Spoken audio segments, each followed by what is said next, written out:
మీరు రాసినటువంటి దగాబడ్డ తెలంగాణ ఆనాటి అసెంబ్లీలో పెద్ద ఓ డిస్కషన్కి తెరలింది.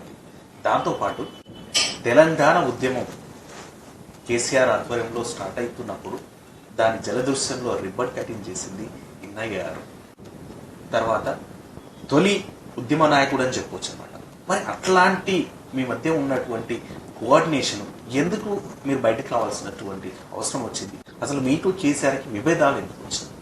వాస్తవంగా మీరు అన్నట్టు తెలంగాణ రాష్ట్ర సాధన కోసం 1999లో మేము మా ప్రస్థానం ప్రారంభించినప్పటి నుంచి 2001 ఏప్రిల్ 27 జలదృశ్యంలో పార్టీ ఆవిర్భావం జరిగినప్పటి వరకు చాలా గంటలు, వేల గంటలు, ఆయన మాటలు నేను కాదా, దట్ ఈస్ ఆన్ రికార్డ్.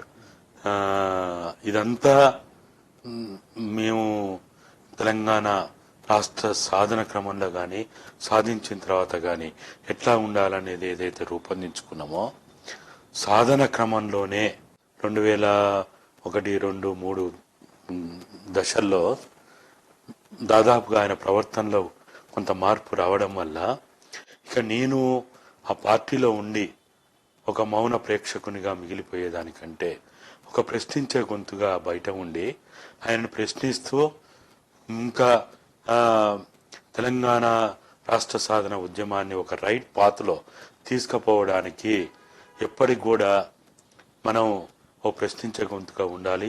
తప్పు చేసేవాడిని ఎవడైనా కానీ అందులో తప్పు చేస్తున్నాని మనం అంటూ మనం కూడా తప్పు చేస్తే అది మనకి వాళ్ళకి తేడా లేదు. కాబట్టి మనం ఒక ప్రశ్నించే గొంతుగా ఉండిపోవాలని 2003లో మేమేం పెద్ద ఘర్షణ పడ్డది లేదు, లేకపోతే డబ్బుల కారణం, పదవుల కారణం, లేకపోతే ఇంకా వేరే విషయాలు ఏమీ ఆయనకి నాకు మధ్య అప్పుడు కానీ ఇప్పుడు కానీ ఎక్కడ లేదు. కేసీఆర్ని వ్యక్తిగతంగా ఎప్పుడు ఆయనను అప్పుడైనా ఇప్పుడైనా నేను ఎప్పుడూ వ్యక్తిగత దూషణ చేయలేదు. ఆయన ఉద్యమ ప్రస్థానంలో ఆయన కూడా అనేక రకాల కష్టాలు పడ్డాడు, బాధలకు గురయ్యాడు, అవమానాలకు గురయ్యాడు. ఈవెన్ కుటుంబంలో కూడా ఇప్పుడు మనం కేటీఆర్ ఏదో చెంగుబంగులు ఎగురుతా ఉన్నాడు, ఇంకేదో నేనే నిజమైన వారసుని, రేపటి ముఖ్యమంత్రి నేనే అని తనకు తాను సాటింపు చేసుకుంటాడు.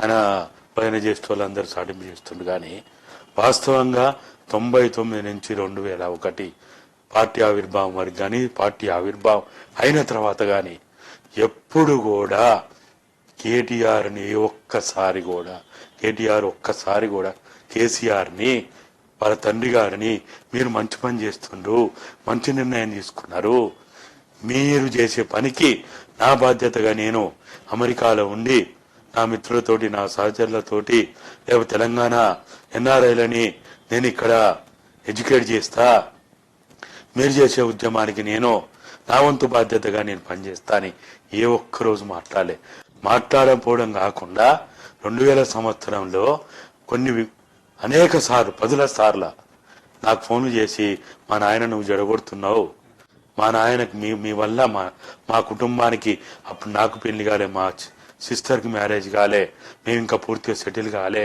మాకు ఇంకా ఉద్యోగాలు రాలే, మా ఫ్యామిలీ అంత పెద్ద ఫ్యామిలీ, ఆ ఫ్యామిలీలో మా నాన్న ఒక్కడే ఆ మొత్తం కుటుంబాన్ని ఆదుకోవాలి, ఏదో మంచిగా ఎమ్మెల్యే ఉన్నాడు, మంత్రి అయిండు, సరే ఏదో కారణాల వల్ల ఈ ప్రభుత్వంలో ఆయనకు మంత్రి పదవి ఇయ్యలేదు, డిప్యూటీ స్పీకర్గా ఉన్నాడు, అయినా మళ్ళా చంద్రబాబు నాయుడు ఏదో ఒక రోజు ఆయనకి ఇస్తాడు, కాబట్టి రాణి తెలంగాణ కోసం